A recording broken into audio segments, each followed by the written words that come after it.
I'm here in the Cotswolds and I'm excited to meet Judy, who's a rare breed farmer who rears pedigree Dexters, one of the best cattle for beef, and I'm going to make beef short ribs.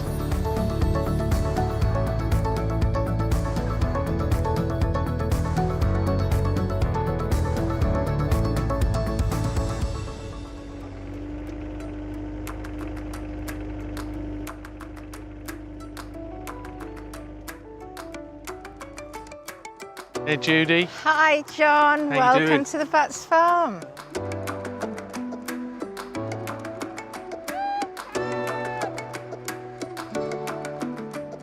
Why rare breeds? Well, they are our living heritage. They've come back into fashion now. And why is it important for you that you've also got the butcher in the farm shop? Guaranteed traceability is so important. They come from my farm and they go to a local abattoir and they come back here and they're cut up by a local butcher. Hey, good morning. Good morning, sir. What can I do for you? I'd like some Dexter short ribs. Okay, give me 2 It's seconds. keeping the different rare breeds going. Because if we don't do that, they die out. They We've will die already out, lost yeah. a number of rare breeds, You haven't we? have to eat them to keep them, totally. And there's nothing wrong with eating them and loving them and looking after them well. In the shop, you've got other produce from the local area. I try to get everything as local as Yes. possible. It's a lot of hard work, right? What is the reward for all this hard work for you? Well, the reward is the delicious tasting produce, keeping the local economy going, being with my animals, and you just couldn't do it if you didn't love the whole thing and have a Yes. passion for preserving rare breeds. Yes. It's the food that I'm happy to feed my family with. How's that for you, sir? Oh, it's beautiful. Right, shall we let them out? Judy, how long have you had a farm for? I bought this farm 27 years ago with the express purpose of opening it to the public. The reoccurring theme with rare breeds is flavour. It is flavour, absolutely. They're slowly reared. You can't intensively farm them, they don't Yes. take to it. Yeah. They finish in their own pace, and that is the flavour of the meat. Let's wrap them up. Thanks There we go. No problem at all. See you later. See you later. Have a good day. Often when you're eating beef is that you're missing that depth of flavour, but with the ribs, it's all locked in. It's got lots of marbling that will lubricate the meat when I slow cook it. It's gonna be delicious. Let's get it prepped.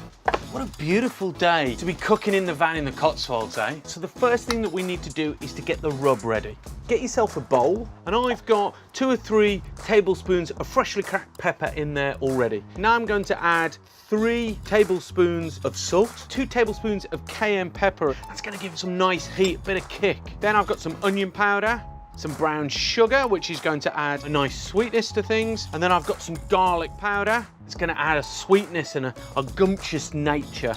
Just mix that all together and time to get it onto the beef ribs.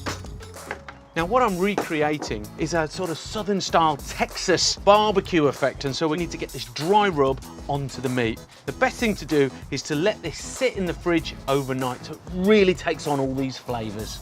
Now look how that's taken on a completely different look. The flavour in there is going to be sumptuous. Let's get it onto a baking tray and it's going to go in the oven at 180 circotherm. That's quite a high temperature, and I want that because I want to develop that gnarly, barky nature of the ribs which taste so good at the end. Then I drop it down to 120 for the last 3.5 hours for that low and slow effect. Let's get it in the oven.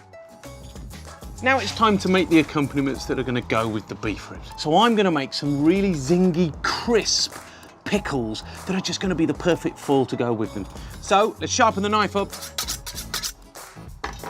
First up, we're going to cut some cucumber.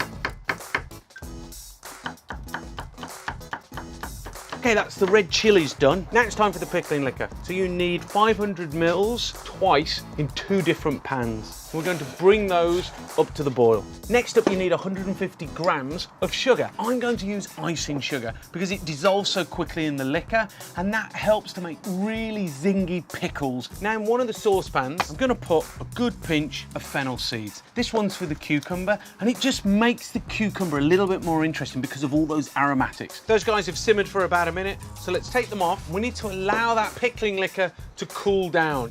Now, one of the little tips you need to follow when trying to replicate that Texan barbecue vibe is that you need to drain off the beef juices that naturally come out. Because if you don't, The heat will evaporate that moisture and it will make a wet feel to it. You don't want that, so keep draining it off.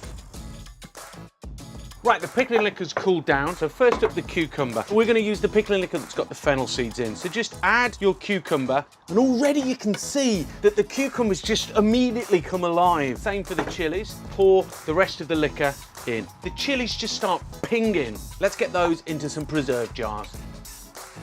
You need to do these a minimum of half an hour before. They're better after an hour. Jostle your cucumbers around so they all sit under the pickling liquor. They're all done. Let's check on the beef. Come and have a look at this beauty. It's falling off the bone, which is just perfect. I can't wait to slice through and see what it looks like. Come on.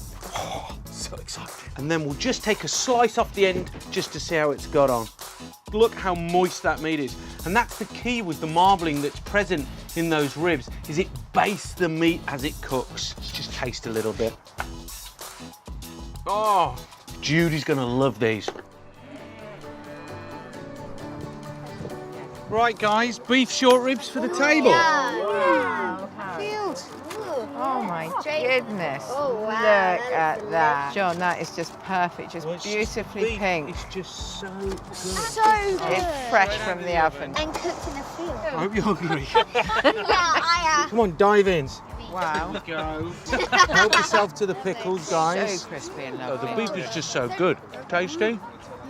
You've got this delicious crust on the outside. I've fallen in love with you. That is so beautiful.